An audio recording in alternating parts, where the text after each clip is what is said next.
Bonjour à tous et bienvenue sur la page Être en vie par l'amour. Le thème d'aujourd'hui, c'est as-tu peur de la réussite ou du succès? Pourquoi je fais ce thème? C'est parce que j'ai remarqué qu'on a peur, sans s'en rendre compte, de la réussite et du succès beaucoup plus que de l'échec. Bien que ça soit lié, parce que si on n'a pas été habitué, entre guillemets, à affronter les échecs, eh bien jamais on ne pourra aller vers le succès. Et donc voilà pourquoi j'ai appelé cette vidéo comme ça. Alors, comment ça va se dérouler? Je vais un petit peu faire un petit speech parce que j'ai besoin de raconter des choses en ce moment. Je relis mon livre et ça me galvanise parce qu'il y a des choses que je ne voyais pas avant et qui me sautent aux yeux, et qui me permettent aussi de dégoupiller des choses aussi à l'intérieur de moi. Donc je vais un petit peu faire un petit speech pendant pas très longtemps et après ce qu'on va faire, c'est que je vais vous proposer 2 choix, et je ferai un tirage de cartes et je travaillerai avec 2 livres. Alors le premier, c'est Napoléon Hill, Réfléchissez et devenez riche. Et le deuxième, c'est Les 7 habitudes de ceux qui réalisent tout ce qu'ils entreprennent, de Stéphane R. Covey. Pardon. Donc voilà. Allez, c'est parti. Donc je vous pose la question, avez-vous peur de la réussite? Avez-vous peur du succès? En étant honnête avec vous-même, souvent on se dit que non, on n'a pas peur du succès, bien au contraire, on court après le succès, on court après la réussite, on court après l'abondance, en se disant, voilà, j'aimerais attirer à moi des choses voilà, qui montrent que voilà, je suis dans une réussite, qu'elle soit sociale, sentimentale, spirituelle, qu'elle soit toute forme de réussite en fait qui existe. Mais il y a des choses qui peuvent bloquer inconsciemment la réussite et le succès. Heu, j'ai là noté 4 points, mais ce n'est pas les seuls. La liste, elle est immense. Ça fait un moment que je travaille sur ça et plus je creuse et plus je découvre des choses voilà, qui me montrent que il y a quand même pas mal de blocages quand on aspire à être dans une certaine réussite telle qu'elle soit et que, finalement, c'est c'est plutôt la peur qui nous empêche de réussir que finalement l'envie de réussir. C'est 2 énergies qui se confrontent et pourtant c'est ces 2 mêmes énergies d'une même facette, c'est-à-dire l'envie de vouloir vraiment réussir et la peur de réussir. Plus on a peur de réussir, plus ça veut dire que l'enjeu pour nous est important. Et ça, c'est vraiment à prendre en compte. Pourquoi? Parce que ce n'est pas si négatif que ça, que d'avoir peur de réussir. Parce que plus vous avez peur de réussir, plus ça veut dire que pour vous, c'est important et que c'est dans cette direction qu'il faut aller. Il ne faut pas changer de cap.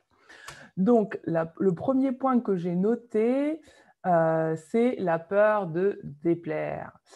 Effectivement, dans notre société, il est, on va dire qu'il est correct, déjà, un, de ne pas parler d'argent, parce qu'en France, enfin, dans les autres pays, je ne connais pas, mais il me semble que dans les autres pays, les gens sont beaucoup plus libérés par rapport à l'argent.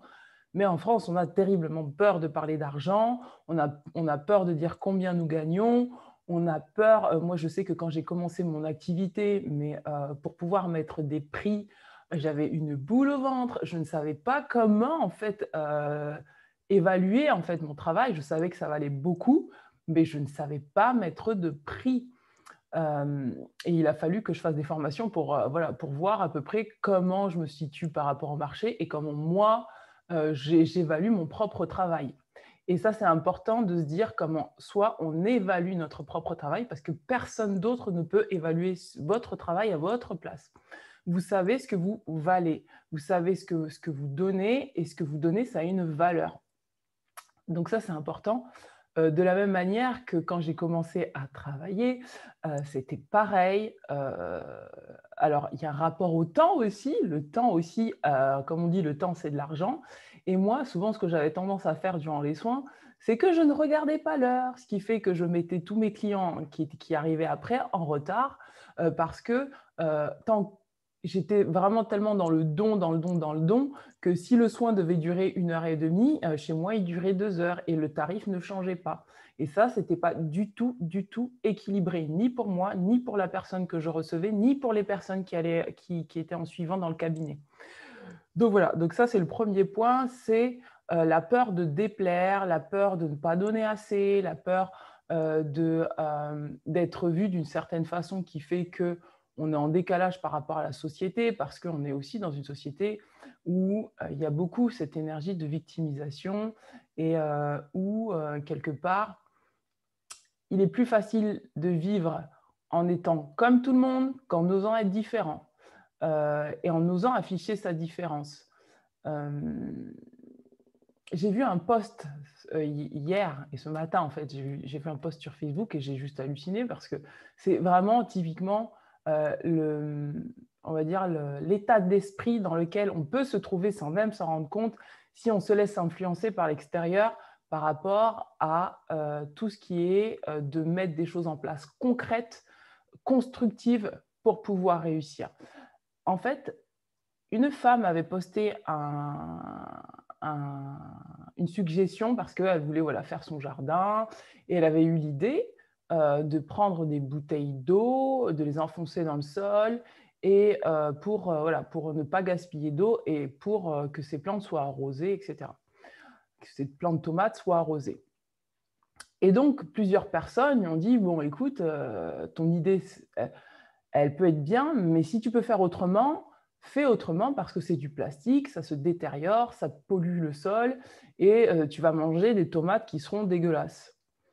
Et parce que tout simplement, le plastique se détériore et forcément, si ça passe dans la terre, ça passe aussi dans les racines de la plante à travers l'eau. Et un post est apparu là, comme ça, en fait, on ne sait pas pourquoi, parce qu'en fait, il n'y avait pas la notion d'argent et cette personne a commencé à un petit peu engueuler tout le monde parce que, oui, vous jugez, etc. Elle n'a peut-être pas l'argent, elle n'a peut-être pas les moyens, etc. Alors qu'il n'était pas du tout question de ça. Et en fait, cette personne a projeté un petit peu, je pense, ce qu'elle ressentait par rapport à elle-même, ses limitations d'elle-même, en fait, sur l'autre. Et si on ne s'en rend pas compte, et donc, du coup, elle reste dans un état de victimisation et de justifier, en fait, de toujours faire la même chose pour ne pas se sortir, en fait, de situations qui sont, excusez-moi, on va dire, de pauvreté, en fait. C'est un état d'esprit de pauvreté, en fait, que de se dire, bah, je préfère rester dans une situation pourrie plutôt que d'essayer de trouver des moyens d'en sortir. Surtout quand on m'en donne des moyens, surtout quand on me donne les moyens d'en sortir.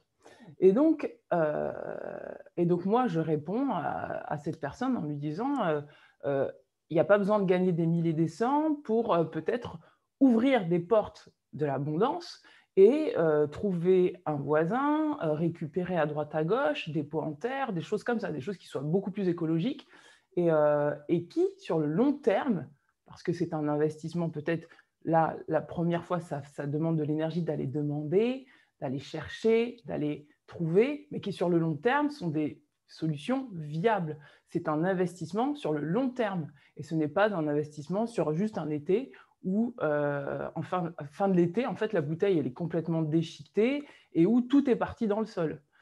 Donc ça, c'est important d'avoir conscience de ça. Pourquoi? Parce qu'en fait, si on se laisse happer en fait, par des énergies comme ça, on va conforter et dire « Ah oui, c'est vrai, comme elle disait, l'argent ne tombe pas du ciel, etc. etc. » Alors déjà, cet état d'esprit de dire que l'argent ne tombe pas du ciel, j'ai demandé à mes guides, hein, j'aurais dit, bah, parce que moi j'ai toujours eu cette vision que l'argent tombait du ciel. Alors ça, ne me demandez pas pourquoi, mais moi, quand je dis l'argent, je parle de l'abondance en général. Pour moi, l'argent, j'ai l'impression que, pas l'argent, mais l'abondance en général, c'est possible, oui, que ça tombe du ciel à partir du moment où on demande. Et ça, c'est aussi un état d'esprit. Mais après, j'ai demandé à mes guides, et mes guides m'ont dit, Christelle, regarde bien, l'argent, effectivement, peut tomber du ciel, mais à partir du moment où c'est toi qui as ce pouvoir créateur sur l'argent. Donc, effectivement, l'argent ne tombe pas du ciel, mais le pouvoir que tu as, toi, c'est de faire que cet argent tombe du ciel, en fait. C'est de toi prendre la responsabilité d'accepter de te laisser traverser par l'argent et faire en sorte que, oui, l'argent tombe du ciel. Donc, c'est reprendre son pouvoir créateur sur son abondance, telle qu'elle soit. Et reprendre son pouvoir créateur sur l'abondance, ça veut dire être capable d'ouvrir tout le champ des possibles pour recevoir. C'est-à-dire ne pas être fixé sur, bah, voilà, j'ai tant de sommes, j'ai tant d'argent sur mon compte en banque, Ça veut dire que si j'ai tant d'argent sur mon compte en banque, je ne peux pas recevoir autre chose en fait différemment. Là, en l'occurrence, cette femme, elle me disait ça parce qu'elle ne voyait que la vision en fait de son compte en banque. Alors qu'en fait, comme beaucoup de gens ont développé dans la suite, dans les cimetières, ils donnent des pots. Vous allez à Jardiland, je ne sais pas où, voilà, Gambert, tout ça, ils jettent des pots. Enfin, il y a possibilité d'aller trouver là où on en a besoin, ce dont on a besoin. Et c'est ne pas réduire le champ des possibles et en restant fixé sur une seule solution pour pouvoir recevoir. Donc ça, c'est la première chose.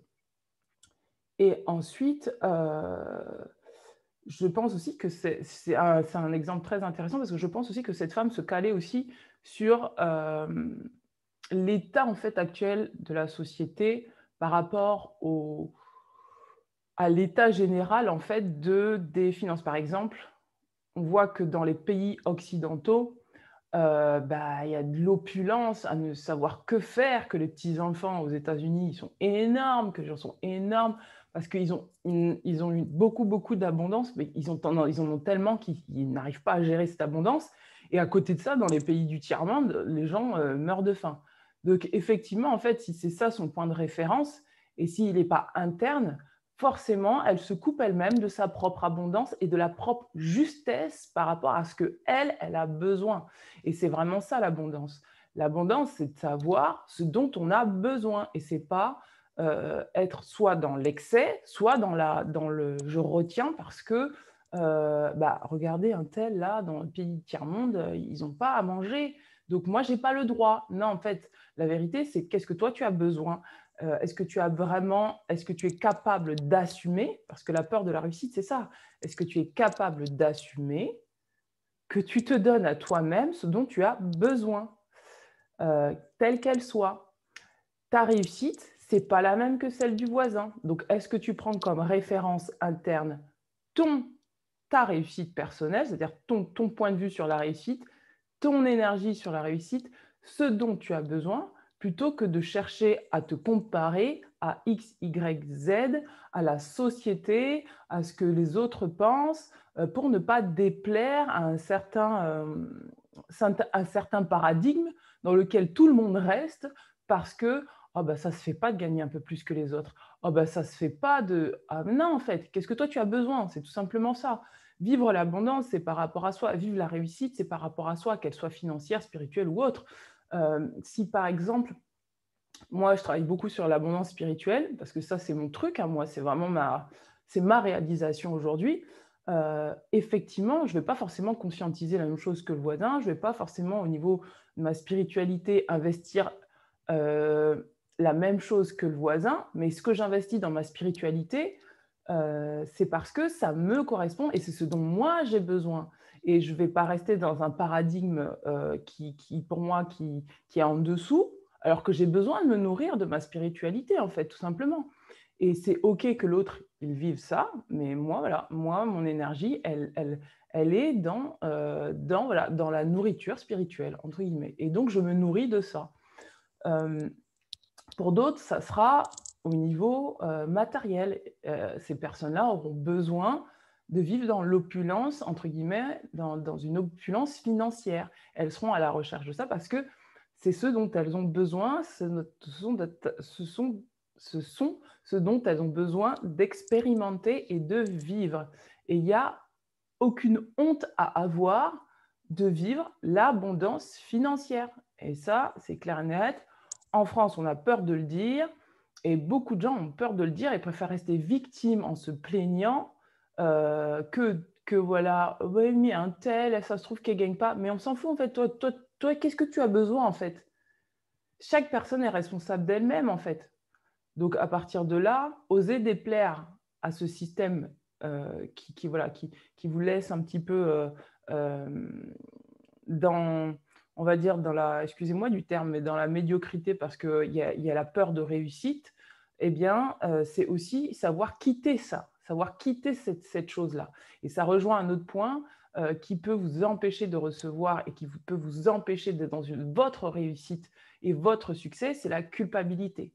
C'est accepter peut-être, par exemple, de quitter un clan familial, de quitter peut-être un conjoint, de quitter de quitter voilà, un ancien système qui fait que vous restez toujours dans ce même mode, soit de victime, soit de sauveur, soit de bourreau, parce que c'est tellement ancré de génération en génération qu'il y a une énergie de fatalité qui fait que on s'accroche pour ne pas être seul à des personnes, entre guillemets, qui gravitaient autour de nous, qui gravitent toujours autour de nous, parce que voilà, parce qu'on reste dans ce système d'inconfort, mais parce qu'on a ces repères-là. C'est des repères que nous avons eus depuis l'enfance, et on reste accroché à ces repères qui ne nous correspondent pas. Encore une fois, c'est revenir à l'intérieur de soi et se poser la question, qu'est-ce qui aujourd'hui me correspond? Qu'est-ce que moi j'ai envie de vivre? Et non pas prendre les croyances des autres et les faire siennes pour rester accroché à des situations, qu'elles soient relationnelles, professionnelles, sentimentales, qui sont pauvres en fait. Dans le sens où si vous êtes avec un conjoint et vous savez pertinemment que cette situation ne vous apporte pas de joie, que cette situation vous tire vers le bas, que ça vous pompe votre énergie, c'est de prendre conscience qu'au bout d'un moment, là, quand vous restez dans cette situation, vous entretenez un état énergétique de pauvreté. Et quand vous êtes comme ça, c'est que vous considérez que vous ne méritez pas. Et donc, si vous considérez que vous ne méritez pas, ben, vous n'aurez pas mieux. Et au contraire, se détacher de ça et de sentir à l'intérieur de soi qu'on a envie de bénéficier de toute son énergie, on a envie d'avoir toute son énergie vitale pour soi, pour pouvoir développer des choses autour de nous, parce que ce n'est pas le tout de garder, hein. Le but du jeu, c'est de savoir, voilà, quelle est mon énergie autour de moi, quelle est mon énergie que j'ai à disposition, et comment cette énergie, je peux la faire circuler en moi pour pouvoir la redistribuer aussi vers l'extérieur, mais de façon juste et équilibrée, et pas rester dans une situation où une personne énergétiquement vous pompe et que vous êtes là, vous donnez, vous donnez, vous donnez, vous donnez, et finalement vous vous retrouvez dans un état de pauvreté intérieure parce que vous vous sentez coupable de ne pas, entre guillemets, sortir d'une situation qui pourrait déplaire. On est toujours sur le fait de plaire ou de déplaire. Et c'est dans mon livre, je l'explique très bien, hein, ça a été tout mon cycle pendant très longtemps, où pour ne pas déplaire, je restais dans une énergie de pauvreté et une énergie où je laissais d'autres personnes, en fait, me pomper mon énergie, se brancher sur moi et pomper mon énergie. Et à partir de ce moment-là, forcément, ce qui se passe, c'est qu'on développe des maladies, on développe des problèmes psychiques, on développe de la dépression, on pompe toutes les énergies dégueulasses, on se les laisse, excusez-moi du terme, hein, on se les laisse, voilà, on se les mange, voilà, les problèmes des autres deviennent les nôtres, parce qu'on est aussi dans cette énergie de je n'assume pas clairement que ce que je désire là maintenant, c'est la réussite et le succès. Et la réussite et le succès pour soi. Plus on est dans cette énergie de je suis dans une énergie de succès et de réussite, plus on va pouvoir donner de manière juste et équilibrée. Et ce qu'on va donner, ça va rester et ça sera de qualité. Et les personnes qui vont recevoir ce qu'on va donner, ce ne seront pas des gens qui seront avares, mais ce seront des gens qui seront généreux. Autant que vous êtes généreux, en face de vous, vous allez retrouver des personnes qui seront généreuses et en conscience de ce que vous donnez. Et non pas dans l'énergie où ce sont des personnes qui vont prendre, prendre, prendre, prendre, et puis vous vider. D'accord? Donc ça, c'est la deuxième chose, c'est la culpabilité. Libérez-vous absolument de la culpabilité à pouvoir réussir, pouvoir recevoir, pouvoir donner de manière juste et équilibrée, pouvoir quitter des clans, quitter des situations qui sont juste en mode drama. Si c'est du drama, vous entretenez le drama, donc c'est bon, stop, c'est pas une énergie de réussite, c'est pas une énergie de succès. Et si vraiment vous voulez réussir, il faut vous séparer de ça, autant à l'intérieur de vous qu'à l'extérieur de vous. Parce qu'attention, si vous êtes dans ces énergies-là extérieures, c'est qu'à l'intérieur de vous, il y a encore des choses qui s'accrochent, d'accord? Il y a encore des endroits où on peut s'accrocher en vous, où vous laissez les autres s'accrocher à vous par justement ces énergies de culpabilité, ces énergies voilà, de victime, sauveur, bourreau. J'en parle super bien dans mon livre. Euh, donc voilà. Ensuite, ensuite, le troisième point, c'est la peur des autres. Pourquoi la peur des autres empêche de pouvoir accéder au succès et à la réussite? C'est bien simple, quand vous avez peur des autres, vous avez peur soit d'être montré du doigt, soit de montrer ce que vous savez faire, votre façon d'être, ce que vous pouvez apporter, etc. Donc, si vous êtes dans une énergie de peur des autres, vous êtes dans une énergie de méfiance. Si vous êtes dans une énergie de méfiance, vous fermez la porte à l'abondance. C'est comme si vous vous enfermiez sur vous-même et vous fermez la porte à l'abondance. Et donc, par conséquent, vous ne pourrez pas accéder à la réussite. Ça paraît logique parce qu'en soi, on est tous en lien. Et quelque part, la réussite, c'est aussi une question de lien avec les autres. C'est-à-dire que, mettons par exemple, comme je disais, en fait, je vais reprendre le cas de cette femme qui a posté un post sur Facebook.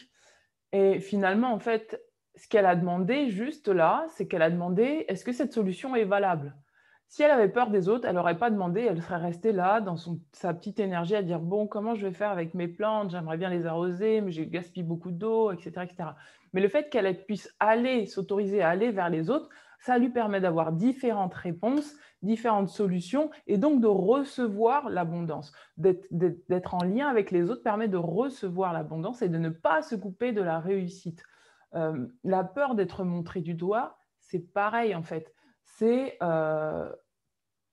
peut-être revenir aussi dans une énergie qui nous ferait croire, quand on a vécu ça enfant, ça reste dans l'âge adulte, quand on a souvent été montré du doigt, vous savez, les petits premiers de la classe qui élèvent toujours la main et qui ont réponse à tout, ça devient souvent des boucs émissaires.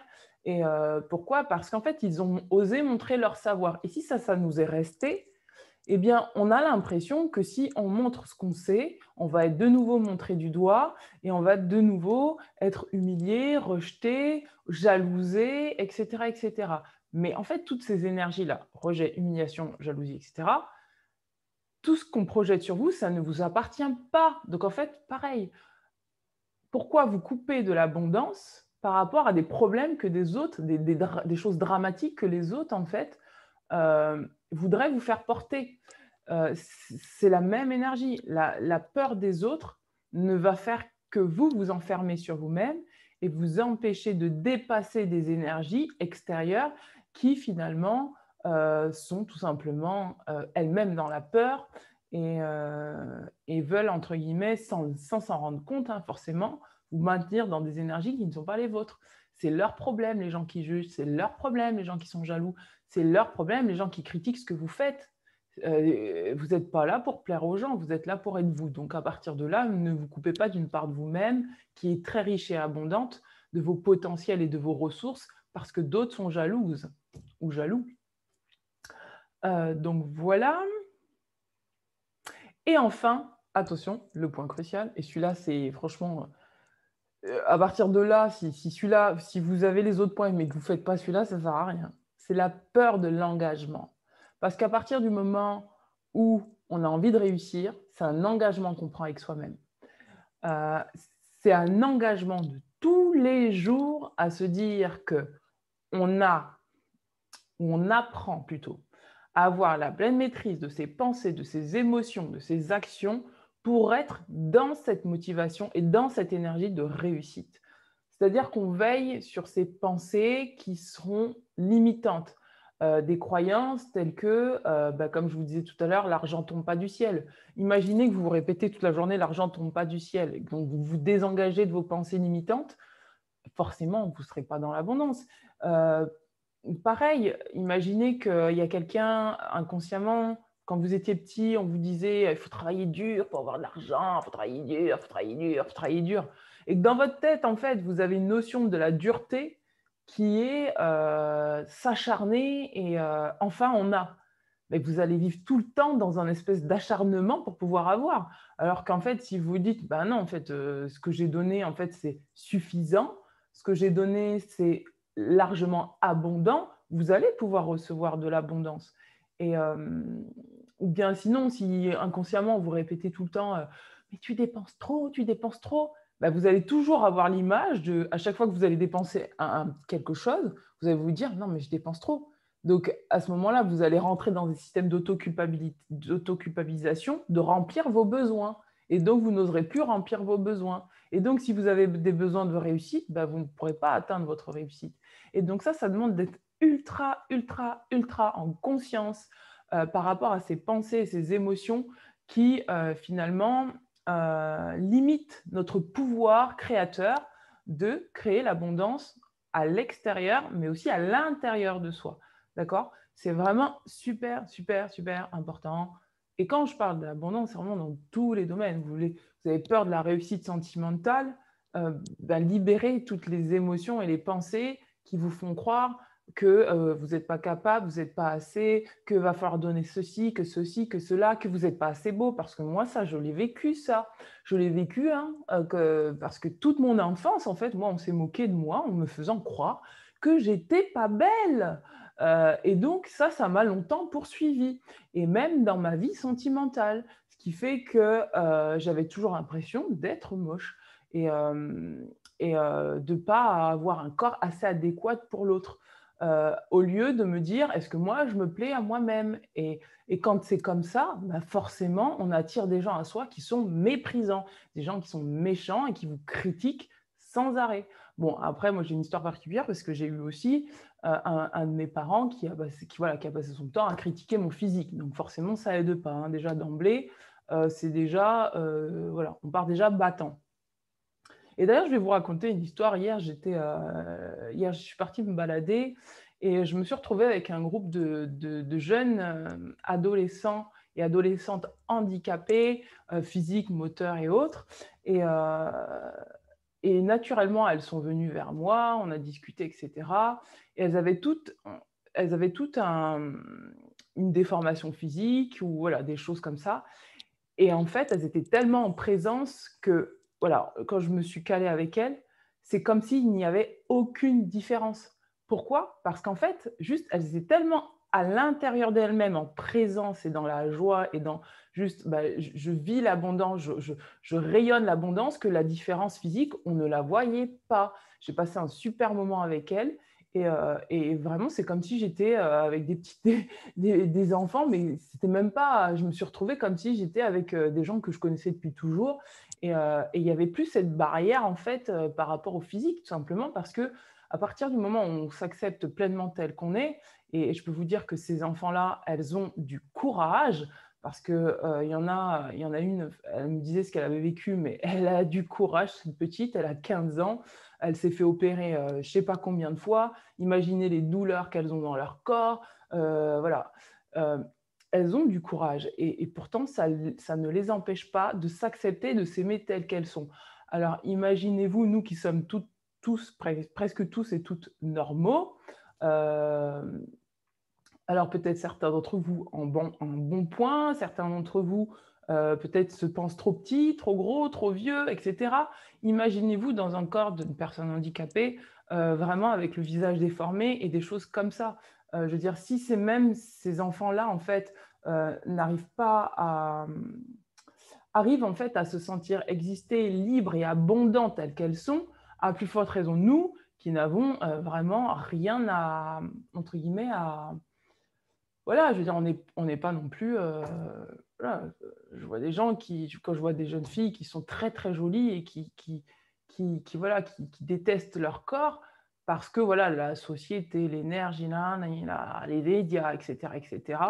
On a l'impression que voilà, on doit être toutes les mêmes. Eh bien, moi, ça me fait mal au cœur parce que je me dis, finalement, on se coupe soi-même de l'abondance pour une question de critères physiques qui seraient normés par quelqu'un qui est derrière une télévision ou derrière un magazine et qui finalement est comme vous en fait. Parce que la vérité, c'est que cette personne, elle est juste comme vous et qu'elle a aussi ses défauts et qu'elle a aussi des jolis points. Et en fait, on nous voudrait conforme, alors qu'en fait, on n'est pas conforme. On est très, très, très individualisé et ce n'est pas pour rien, parce que ça fait la beauté du monde. Et dans la nature, tout est différent. Et c'est ça qui fait la beauté du monde et de la nature. Donc voilà, donc, pour résumer, engagez-vous avec vous-même de ne pas vous couper de votre abondance, ne pas vous couper de ce que vous méritez de recevoir parce que vous avez peur de la réussite. Et en soi, ce n'est même pas la peur de la réussite, c'est la peur des autres, la peur de ce qu'on va dire, la peur de ce qu'on va penser de vous, la peur de peut-être d'attirer des gens jaloux, des gens qui ne vont pas supporter que vous réussissiez. Et ça, en fait, c'est leur problème, on s'en fout. Donc voilà, vous méritez l'amour, vous méritez de recevoir, vous méritez ce qu'il y a de meilleur dans votre vie, n'oubliez pas. Donc là, je vais passer au tirage rapidement. Alors, je vais tirer bien sûr avec les anges de l'abondance. Pour cela, je vais vous faire choisir 2 choix. Le premier, ça sera Ganesh, forcément. Ganesh, et le deuxième choix, ça sera la Pyrite. Ganesh et la Pyrite. Allez, c'est parti. C'est parti, c'est parti. Allez, on y va. Alors, mes anges, mes guides, pour ceux qui ont choisi... Ah, il y a le livret. Pour ceux qui ont choisi... Wow, ça part direct. Ok, c'est exactement ce que je disais tout à l'heure. Ensuite, pour ceux qui ont choisi la Pyrite, ok. Alors, pour ceux qui ont choisi Ganesh, la carte pour vous, c'est cesser les plaintes. J'en parlais tout à l'heure, quand je parlais de la dame là qui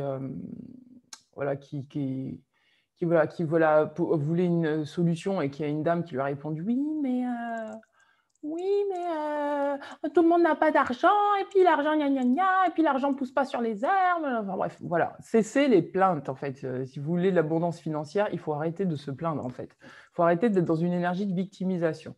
On vous dit les plaintes servent à affirmer que l'on est une victime.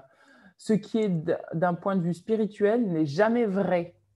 D'accord ? Reprenez en main le pouvoir que Dieu vous a donné en affirmant que vous avez la liberté et une abondance de choix. C'est ce que je vous disais tout à l'heure, pour ouvrir le champ des possibles. Ne vous fixez pas sur une chose. Le compte en banque, c'est une chose. L'argent qu'il y a sur le compte en banque, c'est une chose. Mais quand vous ouvrez votre champ des possibles, l'abondance est partout. Et vous allez voir que plus vous allez faire ça, plus vous allez attirer des choses. Vous allez ouvrir votre porte, et vous allez dire non, c'est pas possible. Non, c'est pas possible. Non, c'est pas possible. Moi, ma vie, comme moi, j'ai vraiment axé mon pouvoir sur la magie et sur tout ce qui est spirituel, etc. De ce côté-là, je vis une abondance incroyable. Moi, j'ai besoin d'une leçon, j'ai besoin d'un message, j'ai besoin de recevoir quoi que ce soit. Il suffit que j'ouvre ma porte, en fait, j'ai un message tout de suite. Dans tout ce que je fais et tout ce que j'ai, dans ma guérison spirituelle et dans tout ce dans quoi j'ai entrepris, en fait. Parce que moi, je vous parle de ça parce que c'est vraiment mon truc. Hein. Le dada spirituel, c'est mon truc. Je suis un peu comme ça. Donc voilà, tout ce dont j'ai besoin sur le plan spirituel, moi, je suis très nourrie sur ce plan-là parce que il suffit que j'ouvre ma porte et voilà, toutes les réponses, elles me tombent comme ça. Ting, ting, ting, ting, ting. Je ne galère pas à chercher 10 ans. D'ailleurs, merci, je remercie grandement. J'ai besoin d'une question où je suis bloquée. J'ai la réponse, j'ai la réponse. C'est génial quand on vit comme ça. On a l'impression que la vie, elle est magique. Et je vous assure, vous restez 1 heure avec moi, vous allez juste halluciner. Vous allez dire, mais c'est incroyable, tous les messages qu'elle reçoit. Et oui, tous les messages que je reçois, j'en reçois tout le temps, tout le temps, tout le temps, tout le temps. Bref,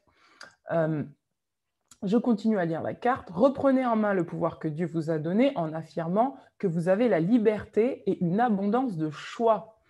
Une fois que vous aurez acquis plus de confiance et d'assurance, observez comment ces affirmations prennent vie dans la réalité. Donc, c'est super important de cesser les plaintes et de s'autoriser à vivre, je vis dans l'abondance, je reçois pleinement, j'aime le succès, j'aime la réussite, je ressens la réussite, parce qu'il ne faut pas attendre d'être dans la réussite pour dire que vous êtes dans la réussite, hein, parce que sinon, vous vivez dans l'espoir et donc vous êtes encore dans une énergie un peu de victime et de fatalisme. Non, c'est aujourd'hui, qu'est-ce que j'ai remarqué dans ma vie où je vis pleinement la réussite et l'abondance. Je vais vous lire ce que dit la carte. Je suis en mode, là, c'est comme si j'avais une surénergie comme ça. Je suis comme ça. Je suis maintenue comme ça, là. Là, on m'envoie beaucoup, beaucoup, beaucoup d'énergie. Comme si je devais, je sens que je dois tac, un petit peu casser, un petit peu des. Ouais, je sens que je suis dans une énergie où il y a. On me... Ouais, je ne sais pas comment vous expliquer en fait, mais je sens que l'énergie, elle est ultra puissante et que je dois être un peu cash en fait. Alors, cessez les plaintes, je vais vous lire. Alors, cette carte est un rappel à l'effet que les plaintes au sujet de l'argent est la meilleure façon de se créer des ennuis financiers. Oui, parce qu'en plus, j'en ai pas parlé, mais plus vous êtes dans une énergie de plainte de victime, plus vous attirez, excusez-moi du terme, mais de la mouise financière sur tous les plans. Vous attirez des dettes, vous attirez des problèmes, vous avez des appareils qui se cassent, vous savez, c'est tout un truc, quoi. Hein. C'est pour ça que c'est important de se libérer de ça. Se plaindre, c'est affirmer qu'on est une victime et que quelqu'un d'autre être en maîtrise de la situation. C'est pour ça que tout à l'heure également, je vous disais, quand je discutais ce matin avec les guides, quand la dame elle a dit oui, l'argent, ça tombe pas ça pousse pas dans les arbres. Non, c'est pas ça qu'elle a dit. Non, ça tombe pas du ciel. Et moi, dans ma tête, je dis, bah, si, l'argent, ça tombe du ciel. Les guides, ils m'ont un petit peu rectifié le truc en me disant, ça tombe du ciel. Ok, mais c'est parce que toi, en fait, tu vas aller chercher l'argent. C'est parce que toi, à l'intérieur de toi, tu vas aller chercher, tu vas faire cet effort, en fait, d'aller récupérer l'argent. Euh, et donc, tu es dans la maîtrise, en fait. Tu es dans la maîtrise et tu es dans ton pouvoir personnel quand tu fais ça.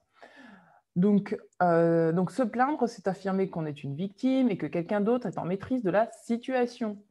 Pour reprendre les choses en main, vous devez cesser de vous plaindre ou de blâmer les autres. Cela ne signifie pas qu'il faut étouffer vos peurs. C'est pour ça que tout à l'heure, je vous disais, vous avez peur, vous laissez traverser par la peur et sachez que plus vous avez peur, plus ça veut dire que l'enjeu pour vous est important. Et donc, c'est une bonne chose. Ou faire comme si tout allait bien. Les anges vous conseillent plutôt d'élever vos sentiments et vos pensées afin que vous puissiez recevoir le soutien dont vous avez besoin. Voilà. C'est le point 4, l'engagement par rapport à soi. Essayez ceci. Passez une heure complète sans vous plaindre, ni dans votre tête, ni à haute voix. Et observez ce que vous ressentez. Ensuite, ajoutez une deuxième heure et une troisième. Continuez jusqu'à ce que vous puissiez passer 24 heures sans vous plaindre. Vous développerez ainsi votre foi et votre positivité. Si les plaintes attirent de nouveaux sujets de lamentation, la positivité attire de merveilleuses expériences et émotions. Vous pourriez même conclure un pacte avec un ami afin que chacun puisse reprendre l'autre lorsqu'il se plaint. Comme il peut s'agir d'une habitude inconsciente, cette collaboration pourrait vous aider à affiner votre nouveau vocabulaire de l'abondance. Et c'est vrai qu'il y a un vocabulaire, là j'en ai pas parlé, mais il y a vraiment un vocabulaire de l'abondance. Je vais reprendre le même thème dont je vous parlais tout à l'heure. Plus vous allez parler de manière constructive, plus vous allez vous attirer des choses constructives. Plus vous allez être dans une énergie de perte, de plainte, de ceci, de cela, plus vous allez vous attirer des plaintes. Et du coup, ça rejoint le point numéro 1 et le point numéro 2. Quand je vous parlais de culpabilité, la culpabilité, c'est comme si vous créez un déficit au niveau de l'abondance et de l'énergie. Comment vous pouvez contrer ça? En juste assumant tout simplement ce que vous ressentez à l'intérieur de vous, sans en faire un drama. C'est ce que je vous disais, en étant juste ah, il s'est passé ça, vous en rigolez. Vous savez qu'il s'est passé ça, il ne va plus rien se passer de plus grave que ça. Donc, autant en rigoler. Vous dites merci et vous passez à autre chose. Parce que là, vous détacherez en fait de ces énergies-là. Et donc, vous pourrez continuer à rester dans une énergie on va dire, neutralité pour faire monter la spirale dans une énergie de positivité, c'est-à-dire d'aller vers la joie, vers une énergie où vous attire à vous ce dont vous avez besoin. Donc voilà, pour vous qui avez choisi, restez avec moi parce que je vais prendre un passage dans les livres. Là. Restez avec moi. Donc voilà pour vous qui avez choisi Ganesh. Maintenant, je vais lire Organisez votre réussite. Donc pour ceux qui ont choisi la pyrite, pour vous qui avez choisi la pyrite, on vous dit organisez votre réussite. Ne laissez pas le terme organisé vous intimider, car il s'agit simplement d'une façon de clarifier vos objectifs. En organisant vos pensées, vos projets, vos finances, votre milieu de vie et de travail, vous pourrez ainsi connaître et planifier plus facilement vos prochaines actions. Donc là, on vous conseille d'organiser votre réussite, je vous montre la carte, d'organiser votre réussite pour atteindre vos objectifs. Et voilà. Alors, je vais vous lire ce que vous dit la carte. Donc, ça rejoint le point 4, hein, de se libérer de la peur de l'engagement, mais de s'engager avec soi-même. Organisez votre réussite.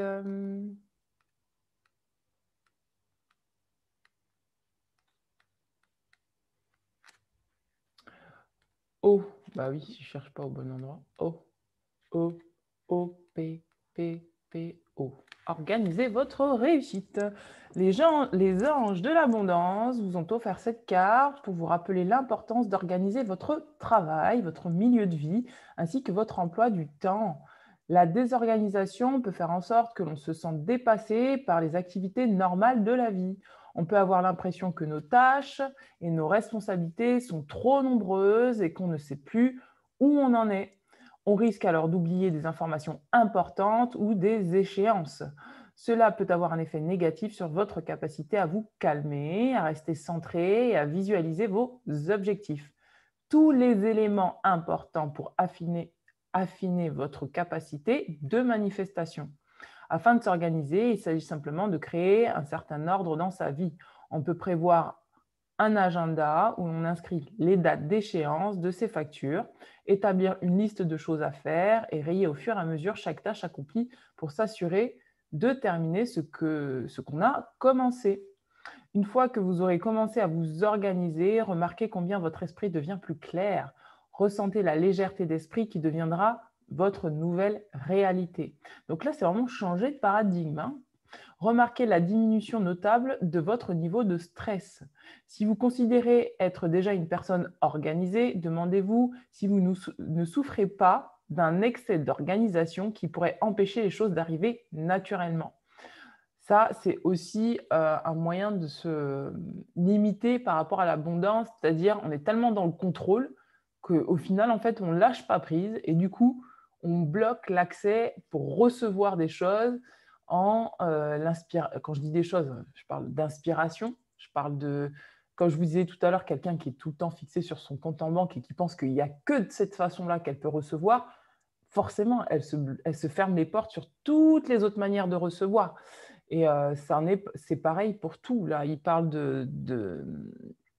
d'un excès d'organisation qui fait que parfois, des fois, on est tellement figé sur son planning, le planning, qu'on empêche en fait d'autres choses de rentrer dans notre vie qui pourraient justement nous alléger justement sur ce planning qu'on a déterminé et qui fait qu'il y a besoin de respirer pour pouvoir recevoir de l'inspiration, recevoir de la main-d'œuvre, du soutien ou autre chose. Passez-vous la majorité de votre temps à faire du rangement? Êtes-vous de mauvaise humeur dès qu'il y a le moindre objet de déplacé? Si c'est le cas, les anges de l'abondance vous rappellent qu'il s'agit d'une tactique utilisée par votre ego pour gagner du temps. C'est bon d'être rangé et discipliné, mais pas au point de vous empêcher de vous centrer sur les priorités favorisant l'abondance dans votre vie. Voilà. Donc parfois, l'ego est malin. Vous allez vous dire, bon, je fais ça, je fais ça, je fais ça, je fais ça. Et puis finalement, vous n'allez pas le faire parce que vous allez dire, ah non, mais je ne peux pas faire ça parce qu'il faut que je fasse ça d'abord, il faut que je fasse ça d'abord. Non, si vous avez décidé de faire ça et que c'est super important pour vous et que c'est votre priorité, faites-le. Ne laissez pas votre ego vous embarquer là-dedans. Donc voilà. Alors maintenant, je vais vous lire, je vais demander au guide de me donner les 2 passages au hasard. Est-ce qu'on fait… Non.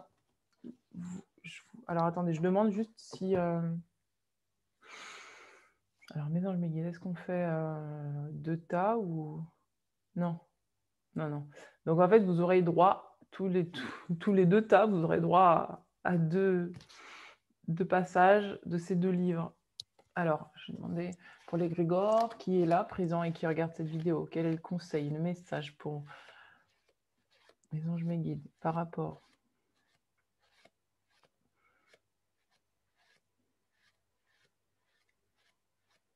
J'ai le chakra couronne qui s'ouvre et le troisième œil qui s'ouvre. C'est vraiment la réceptivité, hein. C'est ouais, recevoir. Liberté chérie. Liberté chérie. Après avoir étudié les conditions qu'il faut observer pour devenir riche. Alors attendez. Après avoir étudié les conditions qu'il faut pour devenir riche, posons-nous la question. Où trouver une occasion favorable à l'application de ces conditions? De nos jours, les citoyens de presque tous les pays occidentaux jouissent de la liberté de penser, d'agir, de choisir un métier, leur lieu de résidence, leur conjoint. C'est ce que je vous disais tout à l'heure. Ils sont libres de voyager, de s'alimenter à leur gré, de faire fortune, à condition toutefois de ne pas léser autrui. Il n'est une forme de liberté dont l'homme dispose qui ne soit une occasion de faire fortune. Et d'où nous vient la liberté? Alors en fait, là, moi ce que je ressens, c'est que quand on dit ça, c'est est-ce que vous croyez qu'à chaque fois que vous allez recevoir ou que vous allez attirer l'abondance, vous lésez quelqu'un d'autre? Déjà, posez-vous la question. Est-ce qu'à chaque fois que je reçois ou à chaque fois que je vais vers une énergie de succès, de réussite, est-ce que j'empêche l'autre de réussir? Est-ce que c'est vrai ça? Parce que l'abondance est disponible pour tout le monde et partout.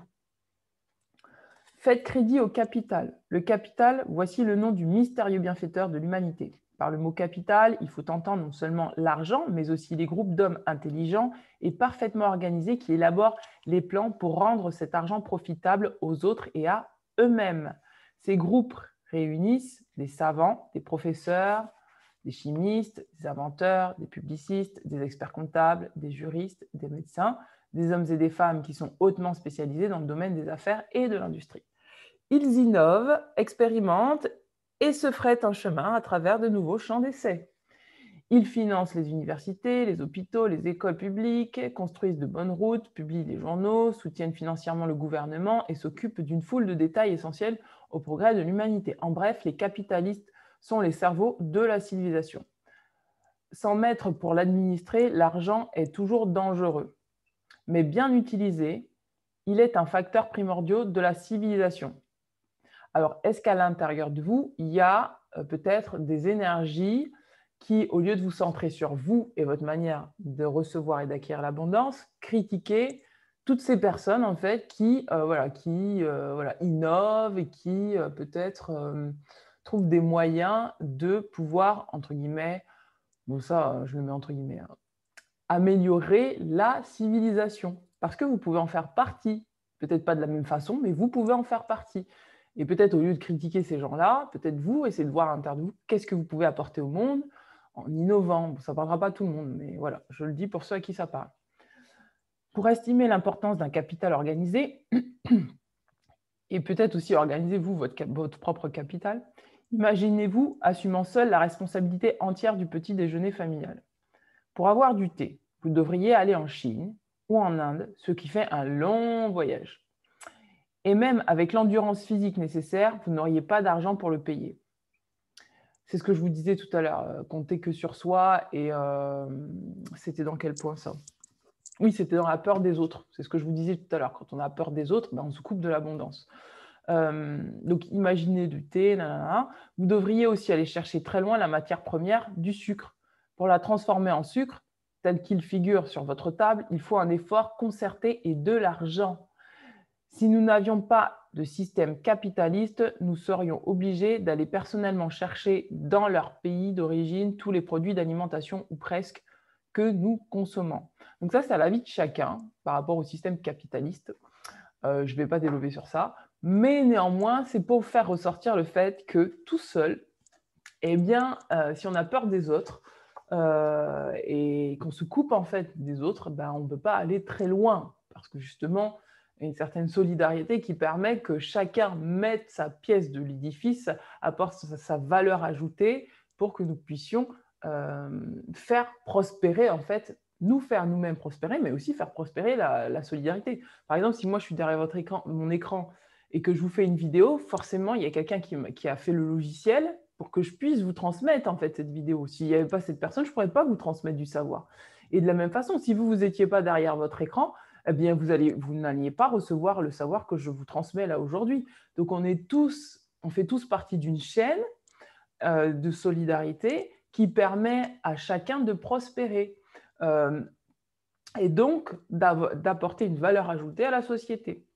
Donc ça, c'était pour le point numéro 3. Voilà, donc pour le livre, 7 habitudes de ceux qui réalisent tout ce qu'ils entreprennent. Je vais demander aux guides et aux anges.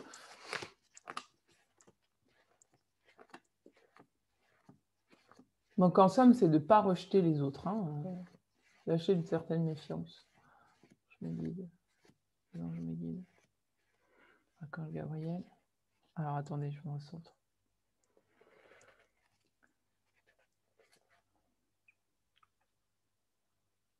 Alors, par où on commence là?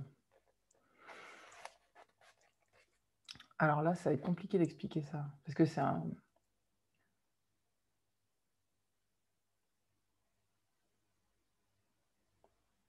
Bon, je vais vous lire, mais c'est compliqué parce que peut-être qu'il faudrait que je prenne une photo pour vous la mettre, je ne sais pas comment.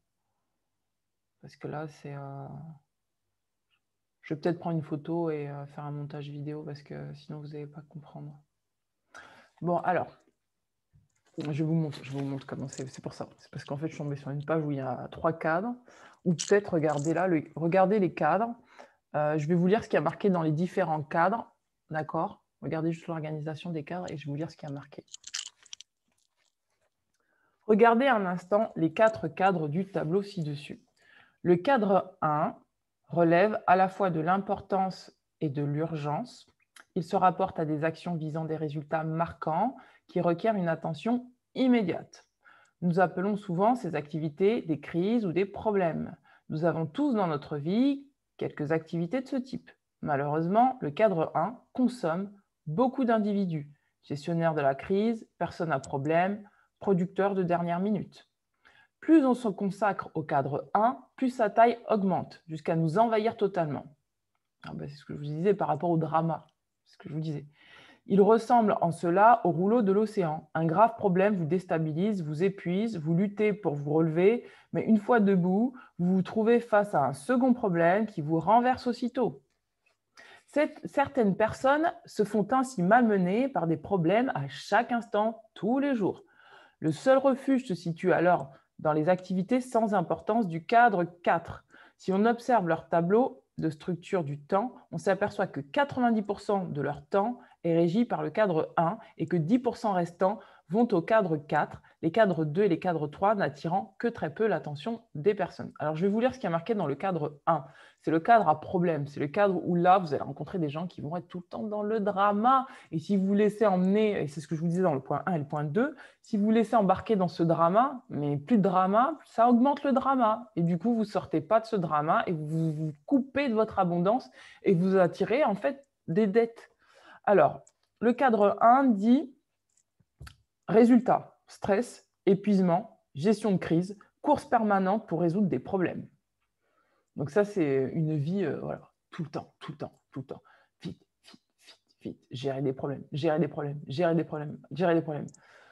Et donc, ils disent dans le livre que 90% des gens, en fait, passent leur temps à gérer des problèmes. Et donc, on ne s'en aperçoit pas, hein, c'est inconscient. Ils disent que c'est inconscient, qu'on ne s'en aperçoit pas, et que, par contre, 10% des gens vont être dans le cadre 4. Je vais vous lire ce que dit le cadre 4. Il est où le cadre 4? Cadre 4. Le cadre 4, c'est derrière. Ils disent... Alors, le cadre 4, c'est résultat, vision, avenir, équilibre, discipline, contrôle, peu de crise. Ça, c'est le cadre 4. Ensuite, on va revenir à la lecture. D'autres personnes passent beaucoup de temps à faire des choses urgentes, mais pas importantes, alors qu'ils s'imaginent être dans le cadre 1. Ils sont en réalité dans le cadre 3. Ils passent la plupart de leur temps à réagir aux choses urgentes, présumant qu'elles sont aussi importantes, mais en fait, leur urgence est souvent le résultat des priorités et des attentes des autres. C'est ce que je vous disais tout à l'heure au choix numéro 1, la peur de déplaire. On va faire ce que les autres attendent de nous au lieu de faire ce que nous, on a envie de faire. Du coup, on perd notre temps et finalement, on n'est pas dans une énergie de réussite. Alors, le cadre 3, ça dit résultat, concentration sur le court terme, gestion de crise, réputation d'être quelqu'un de changeant, objectif et sans plan et plan semblent futiles, sentiment d'être une victime impuissante, relation superficielle et rompue. Ça, ce cadre 3, il est valable quand je vous expliquais que cette personne-là, au lieu de voir sur le long terme, elle voyait sur le court terme. Donc ça, c'est quand on en voit souvent sur le court terme, eh bien, on est tout le temps en train de gérer des problèmes et on est tout le temps, voilà, on ne peut jamais se fixer à un seul objectif, quoi. Les personnes qui passent presque tout leur temps dans le cadre 3 et 4 se comportent de manière irresponsable. Le cadre 3, bon alors entre le 3 et le 4, ils disent irresponsabilité totale, renvoyer plusieurs fois, dépendant des autres ou des institutions pour l'essentiel. Donc ça, c'est le cadre 3. Les personnes efficaces se tiennent à l'écart des cadres 3 et 4, car qu'il y ait urgence ou non, les activités qu'ils comprennent sont sans importance. Ils réduisent également le cadre 1 afin de pouvoir consacrer plus de temps au cadre 2. Et en fait, ça, c'est... Ah oui, je me suis trompée en fait, c'est le cadre 2. Il faut que je vous fasse la photo parce que sinon, vous n'allez pas comprendre. Et même moi, là, je suis un petit peu perdue. Et en fait, ça, c'est vraiment le... Ouais, c'est vraiment le fait de pas être efficace, en fait, hein, tout simplement, hein, de regarder tout le temps l'endroit où il y a des problèmes. Hein. Plus on passe du temps à gérer des problèmes, plus il y en a. La vérité, c'est ça. De toute façon, la vie, elle est bien faite. Plus vous gérez des problèmes, plus il y en a. Donc, au bout d'un moment, essayez de gérer ce que vous avez envie de créer dans votre vie. Donc, les personnes efficaces se tiennent à l'écart des cadres 3 et 4, car qu'il y ait urgence ou non, les activités qu'ils comprennent sont sans importance, et donc c'est le détachement. Ils réduisent également le cadre 1 afin de pouvoir consacrer plus de temps au cadre 2. Le cadre 2 est au cœur d'une méthode de gestion efficace de la personne. Les activités qu'il comprend n'ont aucun caractère d'urgence, mais elles sont importantes. Relations humaines, énoncé de mission, planification à long terme, exercice, révision préventive, préparation, c'est-à-dire toutes ces choses dont nous savons qu'il nous faut les faire, mais auxquelles nous échappons trop souvent simplement parce qu'elles ne sont pas urgentes. Les personnes efficaces nourrissent leurs chances et laissent leurs problèmes sur leur faim. Elles pensent de manière préventive, elles affrontent aussi de réelles crises, des situations d'urgence qui appartiennent au cadre 1 et exigent leur vigilance sur l'heure, mais le nombre de ces événements est relativement peu élevé. Elles maintiennent un équilibre entre la production et les capacités de production en se concentrant sur des activités importantes, rentables et qui accroissent leurs capacités. Ces activités entrent dans le cadre 2.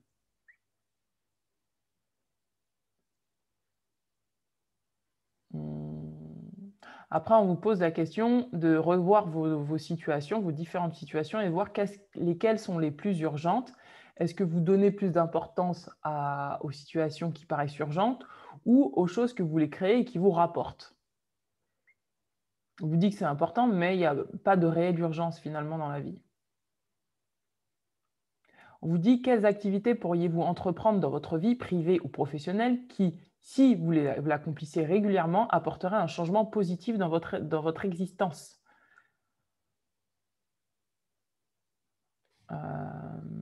Donc voilà. Bah, écoutez, si vous voulez vous acheter ce livre-là, achetez-le parce qu'il est super intéressant. Moi, je vais marquer la page pour pouvoir vous faire quand même la photo du livre. Je vous la mettrai, je pense que je la mettrai dessus la vidéo. Parce que sinon, il faut le voir en fait. Il faut voir. Et je me suis trompée, en fait, ce n'est pas le cadre 4 que j'ai lu tout à l'heure, c'était le cadre 2. Donc en gros, on nous dit qu'il vaut mieux privilégier le cadre 2. Donc je vous laisserai les pages pour que vous puissiez les lire. Je vous mettrai même, ces pages-là parce que je trouve ça intéressant. Il faut que je note. Je vais mettre un petit marque-page. Donc voilà mes amis, c'était une longue vidéo. Je pensais faire une vidéo de 10 secondes, mais non en fait. C'était une longue vidéo. Mais voilà, il y avait des choses à dire.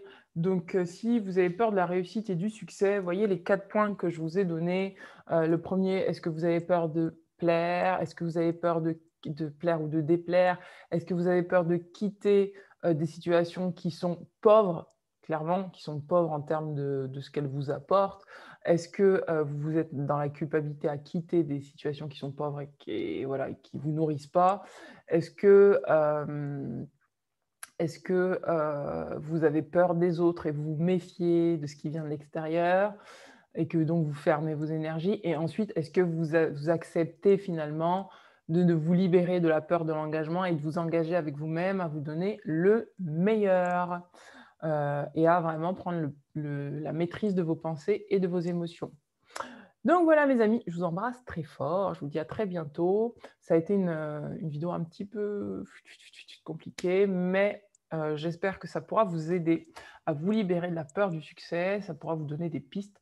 N'hésitez pas à me mettre un petit pouce bleu, un petit commentaire, à me contacter si vous avez besoin d'une séance de coaching, lecture de cartes et un soin personnalisé. Je vous embrasse bien fort. Ciao, ciao!